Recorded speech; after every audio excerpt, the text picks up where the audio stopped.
바울 사도도 지금 이 2절 한 절 말씀에 벌써 주의하라는 말을 벌써 몇 번 합니까?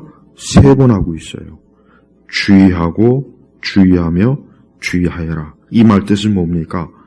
이것은 굉장히, 그러니까 주의하여라는 말은 잘 지켜보고 그것을 조심해서 속지 않고 그것을 잘 경계하라는 뜻입니다. 주의하라. 우리가 보통 우리 아이들에게도 자녀들에게도 주의해라. 그거 조심해라. 주의하라. 이런 말을 하죠. 바울은 벌써 한 구절에 3번씩이나 주의하고 주의하며 주의하여라 하고 이렇게 어때요? 우리 그리스도인들에게 교회에게 경고를 줬어요. 이거를 우리가 잘 알려야 됩니다. 우리 시대 교회는 이 교회, 이 그리스도인들에게 주의를 줄 줄 몰라요. 그냥 뭐든지 좋다, 뭐 괜찮다, 뭐 긍정적으로 생각해라, 부정적으로 생각하지 말아라. 전부 이런 메시지가 주를 이루다 보니까 좀 주의하라 하는 이런 메시지가 없어요. 이런 메시지도 있어야 되는데 그런 게 없으니까 어떤 일이 벌어집니까? 어젠가 대구에서 신천지가 10만 명이 모였어요. 10만 명. 그 대구 큰 공설운동장에 엄청난 인원들이 모였다고요. 그 사람들 대부분이 한때 그 사람들 대부분이 교회에 있던 사람들이에요. 그 사람들 대부분이 교회에서 장로, 집사, 심지어 목회자도 있어요. 목회자도 거기에 넘어가가지고 그 신천지 그 이단에 속해 있습니다. 자 보세요. 그들이 왜 거기에 가 있겠습니까? 우리나라 기독교회는 부끄러운 줄 알아야 돼요. 그들을 욕하기 이전에 왜 그들이 거기 가 있겠어요? 주의하지 않은 거예요. 교회에서 주의를 주지 않은 거예요. 아까도 나 434장 나 찬송 불렀지만 내가 이 찬송 부를 때마다 좋은 찬송이긴 한데 무슨 일을 만나든지 만사형통하리라. 아주 이거는 난 정말 이 가사는 이 만사형통이라는 거 아주 제가 제일 싫어하는 거예요. 예, 만사형통. 좋은 말이죠. 좋은 말이긴 한데 만사형통하면 안 돼요. 잘못된 또 어리석은 하나님 뜻이 아닌 거는 형통하면 안 되는 거예요. 근데 그냥 만사형통하리라. 얼마나 좋은 말이지만 이러면 안 되는 거예요. 바울뿐만 아니라 성경에는 만사형통이라는 말이 없어요. 그것은 하나님께서 절대 기뻐하시는 말이 아닌 거예요. 우리 시대 교회는 이렇게 바르게 기독교를 바르게 믿고 예수님을 올바로 믿는 이 신앙을 이탈해서 그 길이 아닌 길로 가서 얼마나 많은 이들이 그 신천지 그 집회를 보면은 아주 가관이 아니에요. 안타까워요. 저들이 앞으로 어떻게 되겠습니까? 그들이 앞으로 지옥에 갑니다. 멸망합니다. 근데 그 사람들은 천만에 너희가 멸망해. 여기가 진짜 교회야. 여기가 진짜 신앙이야. 그들은 아주 자신만만해요. 자신만만해요. 아기를 밑으로 내려다 주세요. 예배 집중해야 되니까 자꾸. 예. 그러니까 우리가 한번 보십시오. 저는 교회에서 은혜로운 말씀, 좋은 말씀, 예, 좋습니다. 그러나 바울 보십시오. 믿음의 사도인 바울은 뭐라 했습니까? 주의하고 주의하며 주의하리라. 바울은 좋은 말 하기 싫습니까? 그러나 바울 서신 전체를 보면은 긍정적인 말보다는 오늘날 우리가 흔히 얘기하는 부정적인 내용이 더 많아요. 바울 서신 전체를 딱 조사해 보면은 절대 긍정적인 내용보단 부정적인 내용이 훨씬 더 많습니다. 그럼 바울은 부정적인 사람이겠네요? 긍정적이 아니네요? 그러니까 뭐든지 좋다, 괜찮다, 만사형통이다, 별 문제 없다, 하나님이 함께 하신다, 축복하신다. 하도 이런 메시지만 들으니까 이단들이 와서 뭐라고 하면은 그것도 다 그냥 받아들이는 거예요. 저는 이단에 빠진 사람들이 여러분 혹 우리끼리 있으니까 몰라서 그렇지 이단에 빠진 사람들이 얼마나 많은지 아십니까? 250만 명이 넘어요. 그 사람들은 뭐 바보입니까? 뭐 그 사람들은 무슨 뭐 IQ가 떨어지고 그 사람들은 뭐 노숙장이야? 아니에요. 다 사회적으로도 아주 뭐 건실하고 직업도 배울 만큼 배운 사람들이 부지기수로 가 있어요. 근데 봐요. 주의하지 않은 거예요. 신앙과 믿음에 대해서 주의하지 않고 그냥 뭐 문제 있습니까? 그냥 아무데나 머리 숙이고 요즘 그런 일들이 점점 더 심해지고 있어요. 점점 더. 그거는 우리나라 기독교가 기반이 없는 거예요. 기반이 없으니까 이제는 와해된 거예요. 자기들의 세력을 과시하려고 그 대구에서 그냥 그 10만 명이 무시무시 어마어마합니다. 그 사람들이 거의 대부분 80~90%가 한때는 교회에 속해서 이렇게 예배드리고 말씀 듣고 그랬던 사람들이라고요. 근데 어쩌다가 거기에 빠졌겠습니까? 주의하지 않은 거예요. 오늘 뭐라 했습니까? 개들을 주의하고 악행하는 자들을 주의하며 거짓 할례자들을 주의하라. 왜? 이 사람들은 반드시 그리스도를 믿는 믿음에서 떠나게 하니까 주의하라는 거예요. 왜 바울이 이들을 주의하라고 했겠습니까? 바울이 회심하고 난 이후에 바울은 이제 계속 나오겠지만은 바울이 5절에 뭐라 그랬습니까? 나는 8일 만에 할례를 받았고 이스라엘 족속이요 베냐민 지파이고 히브리인 가운데 히브리인이고 율법으로는 바리새인이고 열심으로는 교회를 파괴하였고 율법의 의로는 흠이 없는 자이다. 자 보십시오.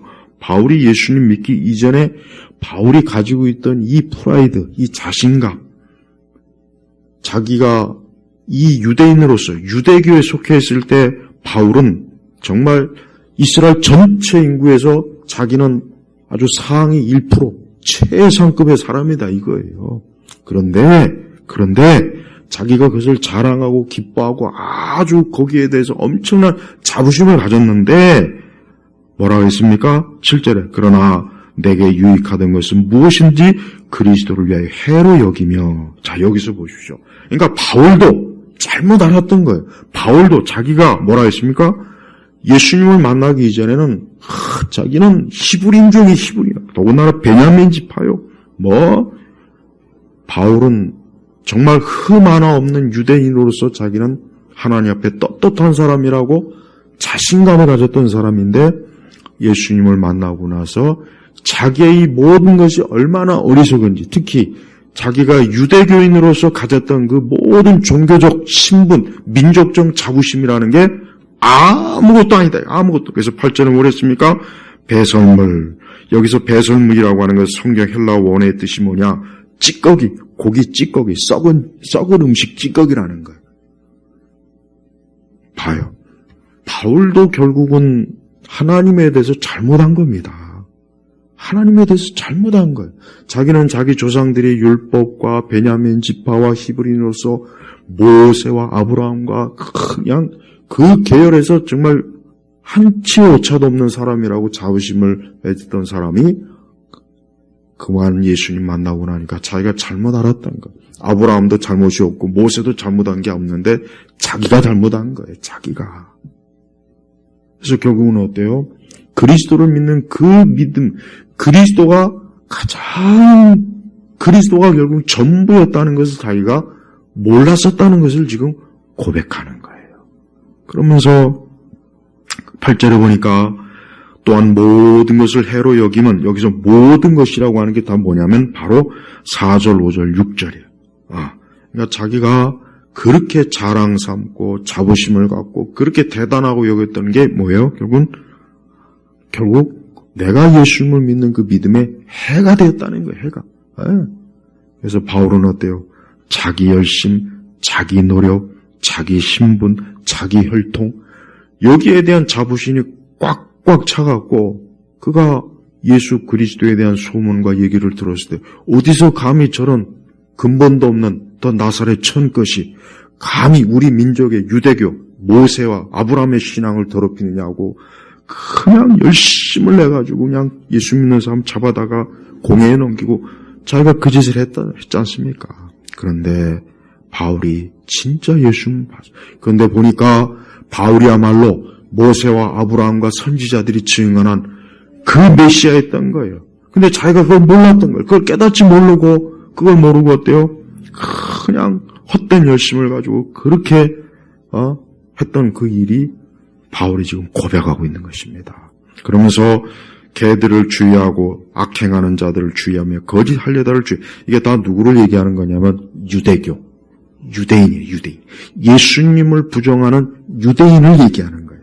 그러니까 바울 서신이 쓰여졌을 때 그 당시 기독교 교회의 가장 제일의 적이 누굽니까? 방해꾼이 누굽니까? 유대인이에요. 그러니까 유대인들이 가는 곳마다 바울도 그랬잖아요.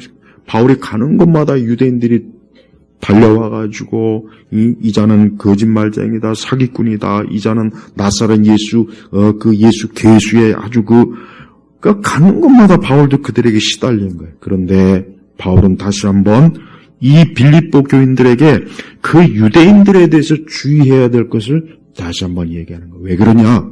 이유가 있어요. 뭐냐면 결국 유대교는 뭐냐? 결국 유대교는 기독교 신앙, 예수님 믿는 신앙에서 떨어지게 만드는 거예요. 또 떨어지게 만드는 거예요. 마치 자기가 이전에 유대교 열심히 했던 것처럼 예수님 믿는 그 믿음에서 떠나 또 어때요? 자기 노력, 자기 공로, 자기 의지, 그리스도가 아닌 다른 것을 붙잡도록 만들기 때문에 안 되겠구나. 너희들이 자칫하면 또 내가 예수님 믿기 이전에 그러한 전철을 너희가 잘못하면 또 밟을 수 있겠구나 하는 그러한 염려에 의해서 다시 한번 빌립보 3장에 들어가면 그 유대교에 대해서 다시 한번 확실하게 경고를 하고서 그럼 뭡니까?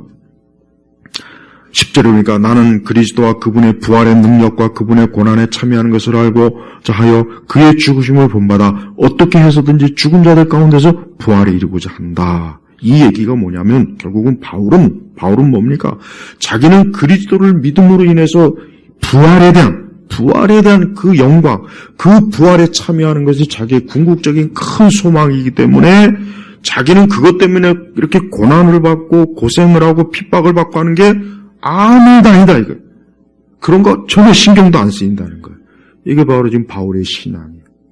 우리도 그래야 됩니다. 여러분 제발 우리 성도들이 예수님 믿는 신앙을 중요하게 여겨야 돼요. 왜 중요하게 여겨야 되느냐? 우리 역시 어때요? 어떻게 해서든지 죽은 자들 가운데서 부활에 이르고자 한다. 봐요. 부활이 없으면 아무 소용이 없다 그랬잖아요. 바울 스스로도 그랬어요. 부활이 없다면 우리가 이렇게 고생하고 매맞고 감옥 가고 수고 이게 무슨 의미가 있냐 이거예요. 맞아요. 바울은 지금 감옥에 있습니다. 감옥에서 지금 굉장히 힘든 상황이에요. 고통스러운 상황이에요. 감옥에서 지금 굶주리고 매맞고 지금 말로 다 할 수 없는 어려운 상황이지만 그러나 자기가 이 다음에 장차 부활의 것을 생각하니까 그 모든 것이 아무것도 아니라니까. 아무것도. 그런 거 신경도 안 쓰인다 이거예요. 오늘 우리도 그렇습니다. 우리가 진짜 예수님 믿는 사람이라면 예수 그리스도를 믿음으로 해서 우리에게 주어진 하나님의 축복 가운데 이 부활의 영광은 놀라운 거예요. 그래서 이것을 확실히 알고 있는 사람은 그리스도를 믿는 그 믿음 하나 가지고 예수님을 소유한 그 하나만 가지고도 자기는 이 땅에서 믿음으로 인해서 어떤 어려움에 봉착하고 손해를 보고 세상에서 성공하지 못하고 세상에서 내가 인정받지 못한다 해도 그거를 아무렇지도 않게 여길 만한 정말 그런 마음이 있어야 되는 거예요. 로이드 존스는 그 빌립보서 강해서에서 이런 얘기까지 했습니다. 진짜 예수님 믿는 사람은 입만 열면 그리스도를 말하는 사람이다. 그 사람이다. 그 사람 입만 열면 그리스도. 그러니까 그 사람에게 다른 얘기가 안 나오는 거예요. 뭐 자동차가 좋다느니 아파트가 좋다느니 요즘 부동산 시세가 그런 얘기하는 사람이 아니라 입만 열면 그리스도 예수님에 대해서 말하는 그 사람이 진짜 그리스도인이라고 그렇게 얘기했어요. 맞아요. 정말 맞습니다. 근데 우리는 과연 그럽니까? 오늘날 우리 그리스도인들은 예수님에 대해서 별 얘기를 안 해요. 나는 교회가 가장 큰 문제가 뭐냐? 교회가 예수 그리스도에 대해서 얘기 안 하는 게 가장 큰 문제예요. 그게 문제입니다. 바울은 지금 딴 얘기하는 게 아니에요. 바울이 지금 뭔 얘기합니까? 뭐 자기 옛날 나 이랬어 이런 자랑? 아니 지금 그 얘기 그게 오히려 배설물이다 이거예요. 그거 내가 옛날에 그렇게 자랑 삼았던 내 혈통, 내 학식, 뭐 나의 모든 거 그거 음식 찌꺼기네, 썩은 음식 찌꺼기네, 아무것도 아니네. 지금 그런 얘기하는 겁니다. 바울은 진심에서 얘기하는 거예요. 바울은 진심에서 지금 얘기하는 거예요. 그러면서 바울은 이 개를 키우는 분들이나 개를 좋아하는 분들한테는 미안한 얘기지만 성경적으로 개는 안 좋은 거예요. 영적으로. 그래서 계시록에도 있고 구약에서는 특히 개로 표현하는 건 전부 다 욕 아니면 저주예요. 그렇다고 제가 지금 개 키우는 분들을 욕하는 건 아니고, 그러니까 이 성경적으로 유대교를 바울이 얼마나 혐오했으면, 자기가 그렇게 사랑했고 좋아했던 자랑스러웠던 유대교를 어떻게 개라고 표현하는 거, 개. 이거는 최악의 욕이, 최악의 모독이에요. 최악의 모독. 바울도 한때 거기에 속했던 사람인데 이렇게까지 얘기할 정도면 당시에 유대교인들이 얼마나 복음을 회방했는지 알 수 있어요. 이 유대인들이 어떻게 회방합니까? 갈라디아에도 나왔고 골로새에서 나와 있지만은 이 바울의 1차적인 그 진리 싸움의 대상이 누구냐면 유대교예요. 유대교입니다. 그러니까 바울이 그 사역을 하면서 바울이 가장 극심하게 진리 싸움의 대상이 유대교입니다. 그러니까 유대교의 특징이 뭡니까? 유대교는 자기의입니다. 자, 바울이 말한 거에 그대로 나와 있어요. 자, 당시에 유대인들의 그 자랑이 뭐냐? 8일 만에 할례 받았고, 할례가 뭡니까? 하나님의 백성과 이방인을 구별하는 신분의 표시입니다. 그래서 유대인들은 이방인들을 뭐라고 욕합니까? 개들이라고 욕하지만 가장 중요한 게 저 할례 받지 못한 것들, 즉 하나님께 구별받지 못한 인간 같지 않은 놈들, 그거. 그러니까 벌써 할례를 제일 먼저 나오잖아요. 그러니까 유대인 남자들은 나는 할례 받은 사람이야. 너같이 할례 받지 못한 이방인은 넌 인간이 아니야. 사람 취급을 안 했어요. 그러니까 할례를 가장 첫 번째. 그러니까 할례 받은 것으로 자기는 하나님의 자녀다 이거예요. 하나님께 택함 받은 자녀다 이거예요. 할례 받았기 때문에 하나님과 함께 할 수 있다 이거예요. 그다음에 뭡니까? 이스라엘 족속이요. 예, 맞아요. 이스라엘이 뭡니까? 이스라엘의 이름이 어디서 나왔습니까? 야곱에서 나왔잖아요. 그때부터 이스라엘 민족, 이스라엘 족속이라고 해서 이 얘기는 뭡니까? 하나님의 선민, 하나님께 택한 선민이란 자랑이에요. 우리는 이스라엘 사람이야. 나는 이스라엘이야. 그래서 여러분 지금도 이스라엘의 정통파 유대인들은 여전히 이스라엘 민족이라고 하는 그 자부심이 엄청나게 커요. 그 사람들은 여전히 이방인과 이스라엘의 구분으로 민족을 나눠요. 우리는 그렇지 않잖아요.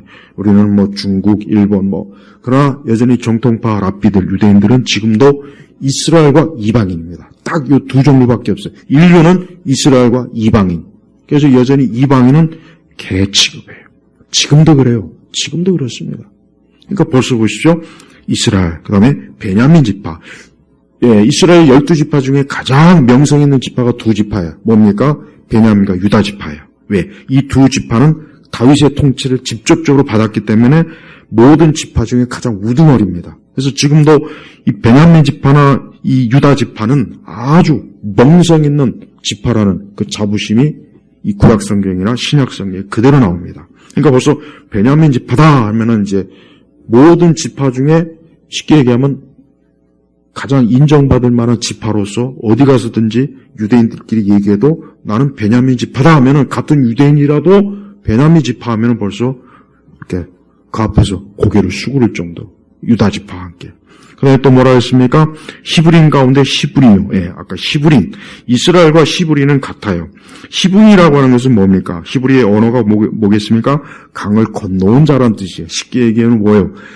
아브라함의 혈통이다. 그 뜻이야. 아브라함의 혈통이다. 아브라함의 혈통이다. 아브라함의 혈통이니 얼마나 이게 기세등등하겠습니까?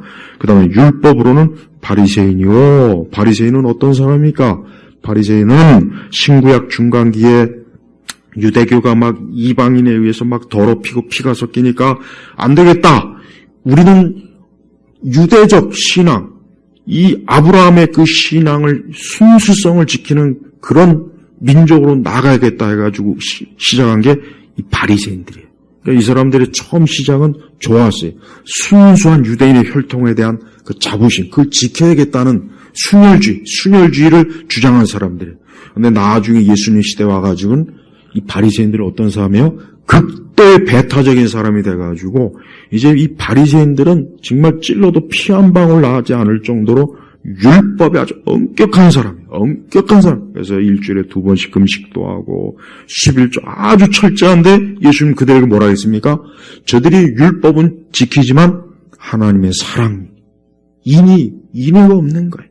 그러니까 예수님께서 저 바리새인들이 회칠한 무덤이다 그러고, 겉과 속이 다르다 그러고, 아주 혹독하게 이 종교적인 껍데기만 남은 집단이 된 거예요. 그러니까 벌써 이 바리새인들은 당대 바리새인들은 어딜 가서나 이 바리새인이라는 신분 하나만 가지고도 모든 사람이 그 앞에서 그냥 무릎을 꿇고 이렇게 신앙이 순수한 이런 사람이 어딨냐? 다 그렇게 대접받은 사람들이에요. 그다음에 또 뭐했습니까? 열심으로는 교회를 박해했고, 그렇죠? 사도행전에 나오죠? 예, 바울이 얼마나 기세등등하게 그냥 바울의 젊을 때 아주 사방 천지를 휘젓고 다니면서 예수님 믿는 사람 잡아다가 공에다 넘긴 그 짓을 했지 않습니까? 증인으로도 쓰고 스데반이 죽을 때 증인 역할도 했죠. 그 다음에 율법에 이르는 흠이 없는 자다. 이게 중요합니다. 왜 가장 중요해요. 율법의 의로는 흠이 없는 자이다. 614가지가 되는 14가지. 네. 이게 과연 저는 과연 율법의 의로 흠이 없다. 그럼 십계명도 다 지키고 모든 율법을 다 지켰다는 얘기인데 이 얘기가 뭐냐면 자기가 그만큼 율법에 아주 자기 인생의 목적을 율법에다 걸었다는 얘기예요. 그러니까 바울은 숨을 쉬던 잠을 자던 입만 열면 율법 했던 사람이에요. 한번 생각해 보십시오. 바울이 어떤 사람입니까? 바울도 예수님 믿기 전에는 찔러도 피 한 방울도 나오지 않는 그런 사람이에요. 그러니까 이런 사람이 예수님 믿은 게 기적 아닙니까? 그러니까 여러분 우리 주변에 이제 앞으로 이 사람은 절대로 예수님 믿을 사람이 아니야라는 사람 절대 없어요. 바울 같은 사람이 예수님 믿었으면 다 가능성이 있어요. 그러니까 절대 앞으로 저 사람 예수님 믿을 사람 절대 세상 모든 사람 믿어도 저 사람은 안 돼. 그런 사람 절대 없어요. 바울과 같은 사람도 하나님께서 믿음을 주시니까 믿지 않습니까? 바울 같은 사람도. 그러니까 하나님께서도 우리 주님께서도 바울이 이렇게까지 그냥 막 극단적인 율법 아주 그 엄청난 종교적 자부심이 강하니까 제가 볼 땐 그래서 바울 같은 사람은 그냥 해서는 안 되겠구나 해서 아마 그래서 다메섹 도상에서 주님이 직접 나타나셨다는 생각이 들어요. 예. 그러니까 바울 같은 사람은 기질적으로나 모르나 아주 한 번에 확 깨버려야지 그러니까 주님께 돌아오는 거예요. 예. 그러니까 우리가 이렇게 바울 스스로가 자기의 옛 과거를 이렇게 들추면서 왜 자기 이런 얘기를 합니까? 이 모든 것들이 다 부질없더라. 부질없다 이거예요. 저는 오늘 우리 시대 사람도 똑같아요. 인간의 자랑 뻔합니다. 우리 인간의 자랑이라는 거 유치하지만 사람들 가만히 보면은 나 좋은 직장 다녀. 나 연봉 좋아. 우리 집 아파트 평수 아주 괜찮아. 나 좋은 자동차. 사람들 애나 어른이나 유치하지만 다 그거 자랑해요. 다 그거 자랑합니다. 그거 자랑하고 열심히 공부하는 거예요. 그거 하려고 스펙 쌓고 다 그거 얻으려고 다 지금 열심히 사는 거예요. 그런데 안타깝지만 그런 거는 하나님 앞에서 아무짝에도 쓸모없는 거예요. 저는 우리 기독교인들이 바울 정도처럼 됐으면 좋겠어요. 저나 여러분이나 8절에 보니까 내 주 그리스도 예수님을 아는 지식이 가장 고상하기 때문이다. 우리가 이렇게 알고 있습니까? 저는 오늘 우리 시대 기독교를 보면은 정말 우려가 됩니다. 기독교를 보면은 이건 기독교가 아니에요. 그리스도교가 아니라고요. 그저 사람들끼리 모여서 교회 안에서도 서로 종교적으로 서로 그저 자기 의를 내세우고 어떤 이 세상의 것을 끌어 들어와서 교회 안에서 서로 그냥 난장판으로 하고 허망한 은사질이나 자꾸 추구하고 뭘 보고 표적을 구하고 병을 낫고 고치고 바울은 그런 얘기가 없어요. 여기서 바울이 말한 그리스도 예수를 아는 지식이라는 게 뭐냐면 예수 그리스도를 제대로 이제 알고 깨달음으로 자기가 구원받아 하나님의 자녀가 되었다는 걸 얘기하는 거예요. 그래서 우리도 그렇습니다. 기독교 신앙이란 뭐냐? 다른 게 아닙니다. 기독교 신앙이란 바로 이거와 8절이에요. 예수 그리스도를 아는 지식을 가지고 이제 내가 그분의 부활의 영광에 참여하는 거. 이거 바로 이거예요. 이게 핵심이에요. 이게 핵심이라고. 근데 이게 과연 우리에게 있습니까? 우리도 마찬가지예요. 우린 기독교 신앙이 무엇이냐라고 정의할 때 다른 게 아닙니다. 그리스도를 아는 지식을 가지고 있는 사람이에요. 근데 여기서 말하는 그리스도 아는 지식이 뭡니까? 여기서도 우리가 잘 깨달아야 됩니다. 바울은 단지 내가 그리스도를 아는 지식의 이론적인 것만을 얘기하는 게 아닙니다. 바울은 구약 성경을 가지고 예수님에 대한 그 창세기부터 계시록까지 그 말라기서까지 구약의 선지자들이 계시하신 내용을 통해서 예수님의 메시아에 대해서 명확하게 알았어요. 그가 아라비아 광야에서 3년 동안 있었던 건 다른 게 아니에요. 그리스도를 아는 지식을 자기가 이전에 알았던 율법에서 보지 못했던 그 지식을 배운 거예요. 공부하면서. 그래서 그리스도 아는 지식을 알았어요. 두 번째는 뭡니까? 바울은 진짜 예수님을 만났어요. 바울은 단지 지식만 가지고 있었던 사람이 아닙니다. 바울은 진짜 예수님에 대해서 증거했어요. 증거할 줄 알았어요. 그래서 사도들이 바울을 같은 사도로 받아들인 거예요. 왜? 사도의 조건 중에 하나가 뭡니까? 예수님을 직접적으로 만나고 경험한 사람이에요. 예수님께로부터 직접적으로 사도로 임명받은 사람이에요. 그게 사도의 조건이란 말이에요. 바울은 바로 그 자격이 있는 사람. 바울은 진짜 다메섹 도상에서 예수님께로부터 너를 이방인의 사도로 하나님의 복음을 전하는 사도로 임명받았기 때문에 베드로를 비롯해서 다른 사도들이 바울을 다 사도로서 같은 사도로 다 인정을 한 겁니다. 맞아요. 그러니까 오늘날 이 신사도들이 왜 사기꾼이냐? 그 사람들은 감히 사도라는 명칭을 자기 스스로 부여했기 때문에 그 이단이에요. 그러니까 신사도 부류는 누가 되었던 이단이에요. 그들이 아무리 예수님에 대해서 탁월하게 얘기해도 이단이에요. 너희들 스스로가 사도라는 명칭을 부여했기 때문에 너희들 이단이다. 너희가 언제 예수님께로부터 직접적으로 사도를 임명받았냐? 못 받았어요. 그런데 왜 사도라는 명칭을 하냐 이거예요. 그런 식으로 얘기하면은 신천지나 저것들이 자기를 제2의 예수니 메시아니 그럼 그것도 똑같이 인정해 버려야 돼요. 그러지 않겠습니까? 제발 신사도에 빠진 목사님들, 신사도에 빠진 교회들은 정신 좀 차려야 돼요. 그 말 쓰는 것 자체가 그게 얼마나 큰 하나님 앞에 큰 죄인지를 모르고 있는 거예요. 또 많은 이단들이 결국은 그리스도를 아는 지식이 없어요. 왜 사람들이 이단에 빠지겠습니까? 그들이 그리스도를 아는 지식을 알고 있다면 절대 이단에 빠지지 않습니다. 빠질 수가 없어요. 예수님의 신성과 인성, 그분의 유일한 구속적 그분의 사명, 그분이 이 땅에 앞으로 오셔서 심판하시고 하늘로 승천하시고 그분이야말로 하나님께서 창세 이래로 이 땅에 하나님께서 약속하신 구원자예요. 유일한 구원자예요. 이만희가 아니에요. 문선명이가 아니에요. 문선명의 그 아들들이 아니라고요. 러셀도 아니에요. 네.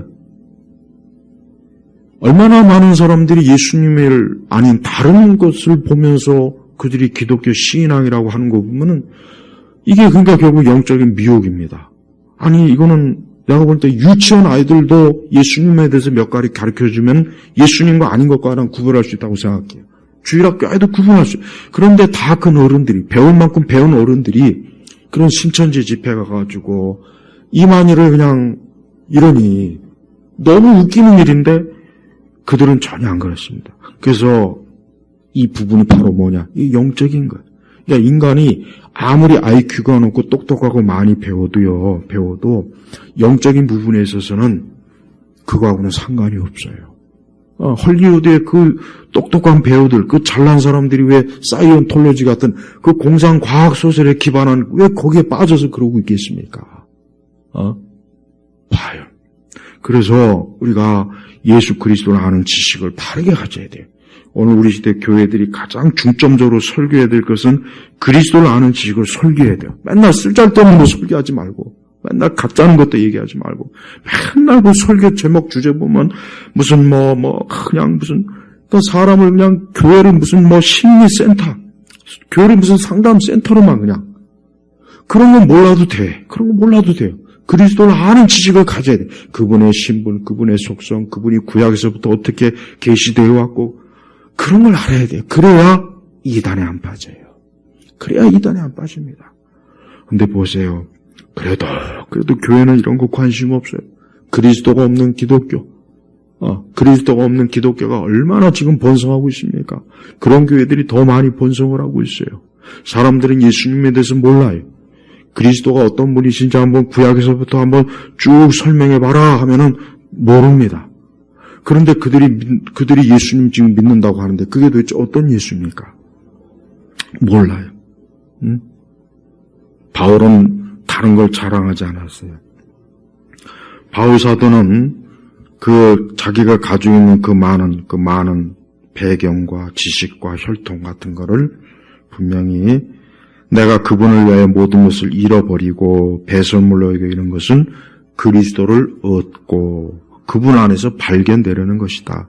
내가 가진 의는 율법에서 난 의가 아니라 그리스도를 믿음으로 말미암아 의, 곧 믿음의 근거하여 하나님께부터 난 의이다. 여기서 이제 의의 문제가 나옵니다. 자, 여러분, 유대인들은 하나님 앞에 의에 대해서 유대인들은 심각하고 진지합니다. 우리가 이 의에 대해서 바른 관점을 가져야 돼요. 자, 바울은 자기 스스로의 그 어떤 것을 근거로 해서 하나님의 자녀가 되었다는 말을 하지 않았어요.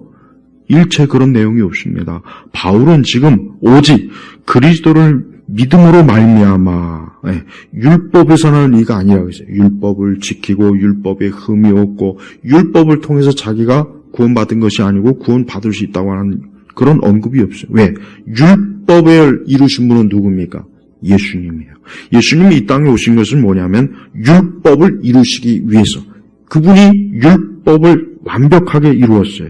또 그분은 율법의 근거에서 우리의 죄가 내가 받아야 돼. 율법이 나를 정죄하는데 그 정죄를 내가 받아야 되는데 율법이 나를 정죄해서 나를 죽이려고 하는데 예수님이 그 앞에서 십자가에서 대신 죽은 거예요. 그러니까 예수님이 율법을 성취했어요. 율법을 성취한 거예요. 그래서 예수님이 우리의 구원자가 되시는 거예요. 예수님이 이 땅에 오신 십자가의 의미는 뭐냐? 율법을 성취하시기 위해 이 땅에 오신 거예요. 그게 아니라면 예수님이 이 땅에 왜 왔겠습니까? 그냥 심심해서 자랑하기 아니야. 예수님이 이 땅에 오신 것은 철저하게 율법을 이루신 거예요. 그래서 바울 자신이 그랬잖아요. 내가 가진 의는 율법에서 난 의가 아니라 그랬어요. 왜? 자기는 율법의 의를 이룰 수가 없는 거예요. 이거는 종교개혁자 루터도 마찬가지입니다. 종교개혁자 루터도 하나님의 의에 대해서 너무 심각하게 생각하다 보니까 죽을 지경이 됐어요. 자기가 그 의를 이뤄보려고 했어요. 금식도 해보고 굶어보기도 하고 철야도 해보고 로마 그 교황청에 그 무릎으로 그냥 딱딱한 그 대리석 계단을 오르락 내리락도 해보고 다 해봤습니다. 그런데 하나님의 의에 이룰 수 없는 거예요. 그게 너무나 고통스러운 거예요. 그때 바울이 그 의는 바로 예수님이 이루었다는 것을 깨달은 겁니다. 근데 자기는 바로 그 예수님을 믿음으로 이제 하나님의 자녀가 되고 의에 이른 거예요. 그 모든 것을 누가 주셨냐? 하나님께서 주신 거예요. 하나님께서. 그래서 바울도 지금 똑같이 고백하는 겁니다. 그러니까 바울의 이 믿음의 고백이 루터와 똑같습니다. 루터도 이 과정을 그대로 거쳤어요. 그래서 여러분, 우리는 그리스도를 통하지 않고서는 결국 하나님께로 오지 못한다는 것을 바울이 지금 말하려고 하는 거예요. 예수님이에요.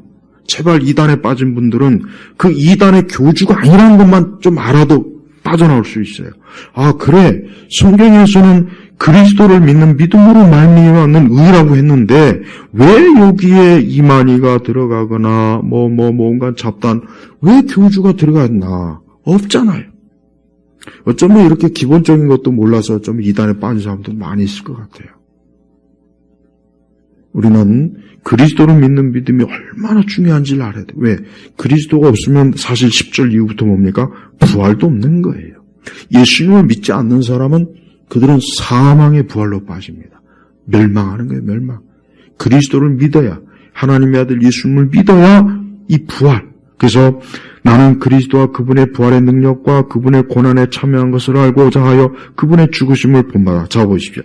예수님께서 고난받으시고 또 십자가에 죽으시고 그렇게 해서 결국은 어때요? 부활에 이르지 않습니까? 근데 이 모든 것이 다 뭡니까? 결국 바울 자신을 의롭게 해주기 위하신 하나님의 구속의 행위라는 겁니다. 구속행위. 그러니까 우리는 우리의 의로운 것을 통해서 나는 구원받지 못해요. 그래서 가톨릭 교인들도 깨달아야 돼요. 가톨릭 교인들도 자꾸 쓸데없는 거 많이 배우더만요. 신부하고 수녀들이 쓸데없는 거 많이 가르쳐 주더라고. 그래서 요즘은 이제 가톨릭 교인들은 옛날에 그 무식하고 그런 무식한지는 않아요, 보니까. 그런데 잘못 배우고 있어요. 그들을 잘못 배우고. 왜? 그리스도 의에 대해서 잘 몰라요, 그들이. 그거에 대해서 제대로 가르침 못 받고 있어요. 그들은 여전히 그러기 때문에 성인과 그 여러 온갖 어떤 성사에 뭐 그런 걸 덕지덕지 붙여갖고 자기가 하나님께 좀 그래도 어쨌든 의에 이루고자 하는 열심을 내비치는데 아닙니다. 다 필요 없는 거예요. 다 배설물이에요. 그래서 천주교 다니는 사람들도 내가 그분을 위하여 모든 것을 잃어버리고 배설물로 여기세요. 교황이고 주교고 무슨 사제고 미사고 뭐 종부성사고 뭐 칠성례 다 배설물이야. 다 배설물이라. 배설물. 예. 그걸 다 버려야 돼. 예. 이단에 빠진 분들도 다 버리세요. 이만희도 버리고 몰몬교도 버리고 다 버려야 돼요. 예. 그리스도를 얻지 않고서는 우리는 구원이 없습니다. 어느 누구도 그리스도를 얻지 못하고서는 그가 이 땅에 살면서 그가 죽음이 왔을 때 결국은 어때요? 그리스도를 얻지 못한 사람은 멸망으로 끝나는 거예요. 우리 사람들이 자기 자랑할 것이 많아도 그 자랑이 언제까지 가겠습니까? 1000년을 가겠습니까? 만년을 가겠습니까? 우리 역사 속에서 그 많은 왕들의 영광과 그 권위가 지금 다 어디가 있습니까? 다 무덤 속에 있어요. 다 박물관에 있어요. 자, 보세요. 오직 그리스도의 영광만이 여전히 환히 비치고 있는 거예요. 우리 성도들은 궁극적으로 우리의 소망이 뭡니까? 부활이에요. 네, 궁극적으로 그러니까 자, 이제 예수님 믿고 하나님의 자녀가 됐습니다. 이제 뭐만 남았습니까? 부활만 남은 거예요. 우리가 이 믿음 안에서 살다 주 앞에 가면 이 다음에 우리는 부활의 몸을 입습니다. 여러분, 구원은 전인 구원이에요. 영혼만 구원받는 게 아니고 육체도 구원받습니다. 근데 우리의 현재 육체는 나중에 어떻게 됩니까? 썩어져 흙으로 가요. 그럼 하나님께서 우리에게 무엇을 입히십니까? 부활의 몸을 입히시는 거예요. 근데 그 부활의 몸 썩지도 않고 늙지도 않고 병들지도 않고 고생하지 않아요. 혹 이 땅에서 몸이 아픈 것, 몸에 참 어려움으로 고통받는 분들 예수님 믿으세요. 예수님 믿으면 부활의 몸을 가지고 이젠 더 이상 고통받지 않아요. 그 부활의 몸은 영광스러운 거예요. 너무나 영광스러운 거예요. 우리가 그 부활의 몸으로 영생을 누린다는 거 한번 생각해 보십시오. 얼마나 좋습니까? 그러니까 바울은 지금 자기 자신이 감옥에서 그냥 습기 많고 음산한 지하 토굴 감옥에서 있지만 자기는 이제 부활에 참여할 것을 알기 때문에 자기가 무슨 고생하고 그런 거 자기는 신경도 안 쓴다 이거예요. 오늘날 우리 그리스도인들의 문제가 뭐냐? 이런 부활에 이루고자 하는 이 부활의 영광에 대한 믿음이 없어요. 그저 부활절에 그저 계란이나 까먹을 줄 알았지. 그저 부활절 칸탄타나 할 줄 알았지. 부활의 믿음을 가진 사람이 얼마나 있겠습니까? 교회 안에. 부활의 믿음을 가지려면 그리스도를 얻어야 돼요. 그리스도에 대한 믿음이 있어야 돼요. 그리스도를 아는 지식이 있어야 돼요. 그래서 그리스도에 대한 온전한 믿음으로 그분과 함께하는 그 사람이 진정한 그리스도, 부활의 영광, 부활의 능력으로 하나님 앞에 영생기를 짭니다. 가면 갈수록 이러한 가르침이 자꾸 교회에서 사라지고 이상한 것만 자꾸 가르치고 자꾸 교회를 다니는 사람들에게 이상한 것만 자꾸 주입시켜서 정작 부활도 없고 믿음도 없고 영생도 모르고 하나님의 심판도 모르고 은혜도 모르고 하나님의 구속과 대속도 모르고 이런 것도 모르니까 그러니까 신천지에 가가지고 여기서 내가 진리를 발견했다. 그 14만 4천에 속해가지고 나는 그렇게 많은 숫자가 그렇게 모여가지고 있는 것도 참 신기해요. 그 배후에 뭐가 있겠습니까? 이 세상 영이 있지요. 저 공중권세 마귀가 많은 사람들을 그냥 그런 미혹에 이렇게 예배당 교회 안에 있다가 그냥 그만 거기로 다 낚아채 간 거예요. 마귀가 우는 사자같이 이것들이 오늘은 또 누구를 낚아챌까? 오늘은 누구를 또 속일까? 이단들이 강교하잖아요. 맨날 거짓말하죠. 속이죠. 해가지고 사람들을 그게 늑대와 이리의 본성이라고 속이고 여러분 제발 조심해야 돼요. 우리 예수님 뭐라 그랬습니까? 마지막 때는 많은 사람들이 미혹이 된다 그랬어요. 미혹. 마지막 때는 여러분 미혹의 영이 심해요. 그러니까 보세요. 과거보다 훨씬 더 하나님의 진리에 대해서 알 수 있는 그 많은 것들이 있는데 어떻게 그렇게 이단은 더 이렇게 번성하냐, 이게 더 번성해요. 그러니까 미혹의 영이 더 극심하게 지금 온 세상을 지금 휘젓고 다니는 거예요. 우리나라뿐입니까? 중국도, 미국도 사방 천지의 미혹의 영이 사람들을 구원의 길로, 영생의 길로, 참 부활의 생명을 얻지 못하게 하려고 마귀가 극심하게 속이는 거예요. 비록 이단이라고 하기는 좀 그렇지만 이러한 바른 이 복음을 그리스도를 믿는 이 믿음의 이해를 바르게 가르치지 않고 교회에서 자꾸 목사님들이 쓸데없는 것도 저는 안타깝게 생각해요. 자꾸 교인들 위로할 생각하면 안 돼요. 위로할 필요가 없어요. 위로는 우리 주님이 하시는 거지 사람이 하는 게 아니에요. 주님에게 가서 위로 받으려고 해야지 왜 자꾸 사람에게 위로 받으려고 하냐고. 그것도 잘못된 거예요. 우리는 예수님을 직접적으로 중보자 되신 예수님을 가까이 할 수 있어요. 그분에게 가서 기도하고 그분에게 위로를 받고 그분에게 소망을 두는 거예요. 근데 자꾸 그것보다는 딴 거를 추구하더라고요. 기독교의 이런 기본 진리를 모르고서는 신앙생활이 안 됩니다. 이런 기독교의 기본 진리를 모르고서 자꾸 신앙생활 하니까 교회에서 춤추고 노래하고 교회가 완전히 그냥 무슨 희극 무대가 돼버려서 자꾸 교회 이상한 짓들만 자꾸 해요. 그런 유치하고 창피하고 부끄러운 짓을 자꾸 왜 교회가 자꾸 하는지 모르겠습니다. 그러니까 사람들이 자꾸 복음과 교회에 대해서 멀리하는 거예요. 그게 아닌데. 바울이 지금 뭐라 그랬습니까? 8절에 특히 우리가 봐야 될 거냐. 가장 고상하기 때문이다. 고상하다. 고상. 품이 있고 멋있고 절제가 있고 아름다움이 있는 게 이 고상함이란 뜻인데 근데 오늘 우리 기독교는 유치하고 창피하고 부끄럽고 나부끄러운 짓들 교회에서 다 큰 어른들이 모여가지고 이상한 거 춤이나 추고 노래하고 이상한 옷 입고 이상한 연극이나 하고 그러니까 교회에서 자꾸 그런 거 하면 안 되는데 그런 거 좀 하지 말고 교회는 성경의 말씀대로 우리는 성경을 읽고 기도하며 하나님을 우리의 찬양도 경건한 찬양이어야 돼요. 이 찬양도 너무 여러분 제가 자주 하니까 잘 아시겠지만은 이 찬양도 너무나 많이 더럽혀졌어요. 너무나 이 찬양이 더럽혀졌어요. 이 찬양이라는 게 진짜 성부와 성자 성령 삼위일체 하나님을 찬양하는 게 아니에요. 그분의 아름다움, 그분의 구속과 대속을 찬양하는 게 아니에요. 그냥 사람들이 자기 종교적인 감성풀이 하는 거예요. 그저 종교적인 스트레스를 발산하는 거예요. 그걸 마치 은혜 받았다고 생각합니다. 아닙니다.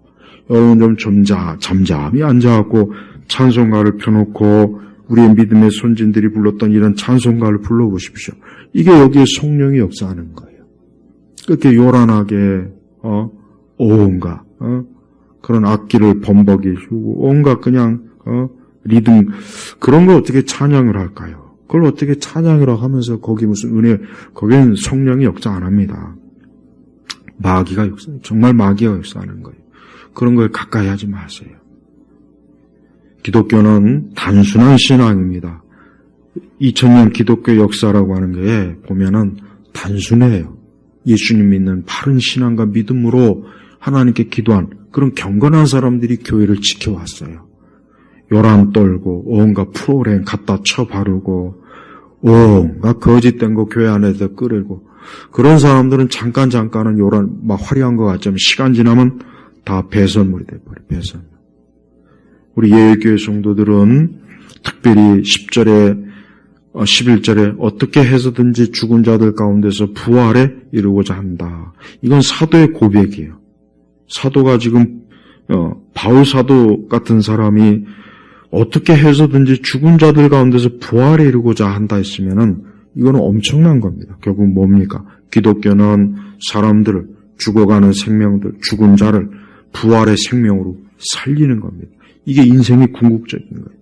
오늘 수많은 인생들이 세상 자랑, 이것 자랑, 저것 자랑 다 해봐야 결국은 뭡니까? 다 썩어 없어질 거예요.